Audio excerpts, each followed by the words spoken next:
Good afternoon, Your Excellencies, ladies and gentlemen.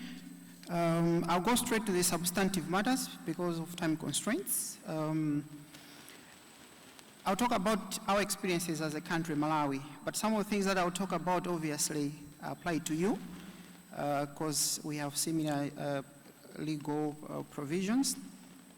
Until 2017, in Malawi, we only had the criminal conviction-based asset recovery.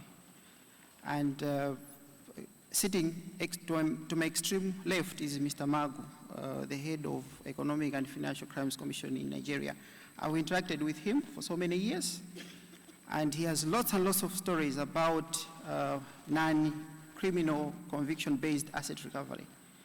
When you hear him talk about this approach, for me, all I could do was to admire him, because we didn't have this approach in Malawi. But I have bad news for Mr. Magu, because very soon I'll stop admiring him. Why do I say this? Because just yesterday in Malawi, through our Financial Intelligence Authority, we have commenced a case where we're using the non-criminal conviction-based approach. We used to have the Money Laundering, Terrorist Financing and Process of Serious Crime Act. It was repealed and replaced with the Financial Crimes Act, and this is the new act which has provided for the non-criminal conviction-based asset recovery approach. But for us, having said that, whether we use the criminal conviction-based or the non-criminal conviction-based approach, for us it's the same.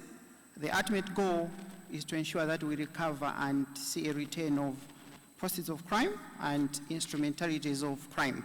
We have a number of legal instruments that we use when it comes to asset recovery, the Corrupt Practices Act, the Financial Crimes Act, which I've talked about, the Declaration of Assets, Liabilities, and Business Interest Act. When it comes to involving foreign jurisdictions, we have the Mutual Legal Assistance in Criminal Matters Act, the ANCAC, which all of us are conversant with, and the EU Convention on Combating and Preventing Corruption.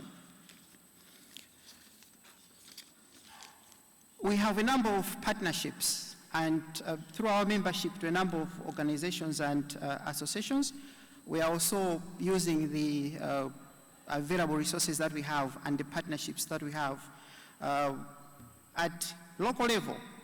As I've indicated earlier on, we are working with the National Intelligence Authority, the Fiscal and Fraud Unit of the Malawi Police Service, the Auditor General, the Office of the Directorate of Public Prosecutions, of Public Assets Declaration, the Directorate of Public Prosecutions, and our Revenue Authority. Together, it's working because we have learned bitter lessons that when you are working in isolation, we've missed a lot. So we have agreed to coordinate even at local level. At international level, we have agreements and arrangements with the UK's National Crimes Agency, the International Anti-Corruption Coordination Center, UNODC, ARINSA, that's Asset Recovery Interagency Network for Southern Africa, those of you that come from Southern Africa, the Eastern and Southern African Anti-Money Laundering Group, SAMLAG, and just like Egypt, we're also working with the Basel Institute on Governance through ICA, International Center for Asset Recovery, not forgetting you, members gathered here, the national anti-corruption agencies. I will briefly talk about challenges of our experiences in asset recovery. We have noted that there are issues that deter or affect asset recovery, effective asset recovery efforts, and some of them include geocriminality, when it comes to prosecution of offenders, bank secrecy laws, immunity when it comes to foreign jurisdictions, bureaucratic procedures, lack of coordination among law enforcement agencies. This is both at local level and international level. Inadequate technical support to trace stolen assets. Gathering evidence is also a headache and can be complex and lengthy.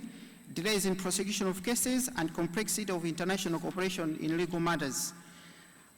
We have also experienced some delays, especially when you have made a request for mutual legal assistance, that either there is lack of interest or lack of political will on requested states.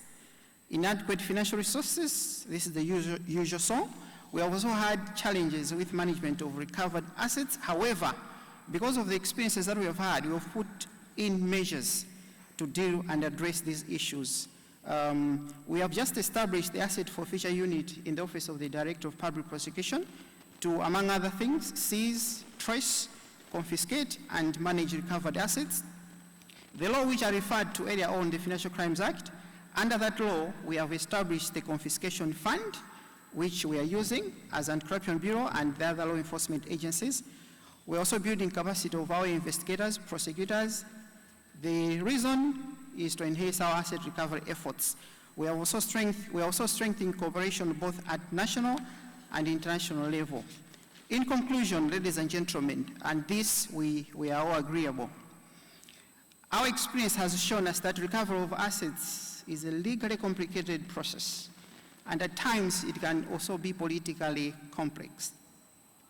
This therefore requires cooperation amongst all of us. We need to use the technical skills, which unfortunately sometimes might not be available at the national level. Therefore, international cooperation is key, especially in cases where there's involvement of multiple jurisdictions, which can be a lengthy process. Countries, we need to support each other, otherwise asset recovery will be a tall order for us. I thank you for your attention, ladies and gentlemen.